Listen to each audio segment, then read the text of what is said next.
আসসালামু আলাইকুম। কেমন আছেন সবাই? আলহামদুলিল্লাহ আমিও অনেক ভালো আছি। আজকে আমি শাহি চিকেন কোরমা রান্না করব। তো এখানে আমি চিকেনটাকে একটু আদা আর লবণ দিয়ে ভালো করে মেরিনেট করে রাখছি আধা ঘন্টার জন্য। তো যাই হোক আমি ওখানে আমার মাংসটা মেরিনেট মানে হয়ে থাক, আর আমি এইদিকে একটু মশলাগুলো রেডি করি। তো এখানে আমি পেঁয়াজ বেরেস্তা করব। হাফ কাপ মানে পেঁয়াজ কুচি নিয়ে আমি ভালো করে একটু মানে তেলের ভিতরে ভেজে নিচ্ছি। আমি একটু গোল্ডেন কালার করে ভেজে নিচ্ছি। তো এই যে মোটামুটি আমার বেরেস্তাটা কিন্তু হয়ে গেছে, আমি বেরেস্তাটা এখন তুলে রাখছি। আর আমি এই তেলের মধ্যেই না মানে চিকেনটা ভাজবো। যেহেতু এটা শাহি কোরমা, আমি মানে এই বেরেস্তা ভাজা তেলের ভিতরে না একটু চিকেনগুলো ভাজলে একটু শাহি শাহি ভাব থাকে ভালো লাগে, মানে ফ্লেভারটা খুব ভালো আসে। তো যাই হোক আমি মানে এই তেলের ভিতরে দিয়ে দিলাম এবং চিকেনটা মানেগুলো আমি একটু উল্টে পাল্টে নিচ্ছি। আমি খুব কড়া ভাজা দেব না, যেহেতু এটা কোরমা। তো এখানে আমি এটা হালকা একটু গোল্ডেন কালার হলে আমি মানে উঠিয়ে নেব। তো আমি যাই হোক একটু গোল্ডেন হালকা, খুবই হালকা ভাজা আপনারা দেখতে পাচ্ছেন আমার ভাজা হয়ে গেছে। আমি এখন চিকেনের টুকরোগুলো আমি এখানে উঠিয়ে দিচ্ছি।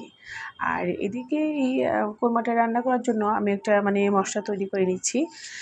আমি কোনো তেলের উপর মশলা দেবো না, আলাদা করে নিচ্ছি। তো আমি যেই বেরেস্তাটা ভেজে রেখেছিলাম ওখান থেকে অর্ধেকটা বেরেস্তা নিয়ে আমি একটু ভালো করে হাত দিয়ে একটু গুঁড়ো করে নিলাম। নিয়ে আমি এখানে 4 টেবিল চামচ টক দই দিয়েছি, 1.5 টেবিল চামচ আদা বাটা, 1 টেবিল চামচ পেঁয়াজ বাটা, আর 1 চা চামচ রসুন বাটা। আর গুঁড়া মশলা দিয়েছি আমি 1 চা চামচ লাল মরিচের গুঁড়া, আর 1 চা চামচ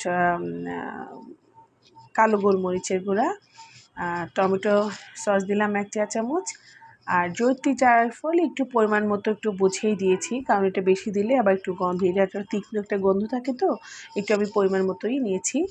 আর 1 চা চামচ লবণ দিয়ে ভালো করে আমি মিশ্রণটা ফিটিয়ে নিচ্ছি। তো যাই হোক আমি পরে আবার ফ্রাই প্যানে আবার বেশ খানিকটা একটু তেল দিয়ে দিলাম। দিয়ে আমি এর ভিতরে মানে কিশমিশ ফোড়ন দিলাম। কিশমিশ ফোড়ন দিলে না মিষ্টি একটা মানে গন্ধ মানে বের হলো, খুব ভালো হয় কিশমিশ ফোড়ন দিয়ে, আপনারা দেখবেন। তো যাই হোক মানে মশলাটাকে আমি 1-1.5 মিনিটের মতো ভালো করে একটু কষিয়ে নিচ্ছি। নিয়ে আমি চিকেনের টুকরোগুলো দিয়ে দিলাম। দিয়ে আমি ভালো করে মানে চিকেনের টুকরোটা একটু মেখে নিলাম। মেখে নিয়ে আমি একটু ঢাকা দিয়ে দিচ্ছি। তো ঢাকা দিয়ে আমি আবার একটু উঠিয়ে দিয়ে দেখলাম যে মোটামুটি চিকেনের টুকরাগুলো না ভালো করে মানে মশলাগুলো মেখে গেছে আর নিচে একটু লেগে যাচ্ছে। তো আমি একটু হালকা গরম পানি ব্যবহার করলাম। গরম পানি দিয়ে আমি ভালো করে নাড়াচাড়া করে আমি চিকেনটা ঢাকা দিয়ে দিলাম।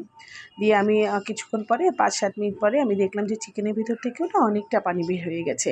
তো এই পানিটা যখন একটু মানে আমি ওইদিকে পানিটা শুকাতে থাক, আর আমি এদিকে একটু মানে 8-10টা মানে কাজু বাদাম বেটে নিয়েছি, তার ভিতরে আমি হাফ কাপ মানে দুধ দিয়েছি।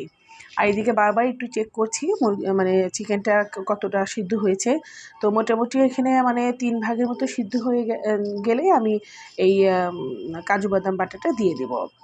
তো আমি বারবার একটু ঢাকা দিয়ে বারবার একটু উঠিয়ে দেখছি যে কতটা সিদ্ধ হয়েছে। তো এখন আমার মনে হলো যে চিকেনটা মানে সে মোটামুটি সিদ্ধ হয়ে গেছে। আমি এখন কাজু বাদাম বাটাটা দিয়ে দিয়েছি। দিয়েও আমি ভালো করে একটু উঠিয়ে নাড়াচাড়া করব, আর আমি আর ঢাকা দেব না। আমি এখন আস্তে আস্তে এর ভিতরে বাকি মানে জিনিসগুলো দিয়ে দেবো। তো এইখানে আমি 1 টেবিল চামচ ঘি দেব, আর 1 চা চামচের মতো মানে রিগার্ডের গোলাপ জলটা দিয়েছি। এটা না ফ্লেভারটা খুব মানে ভালো আসে। আর বাকি বেরেস্তাগুলো দিয়ে দিচ্ছি, আর 3-4টা কাঁচামরিচ দেব।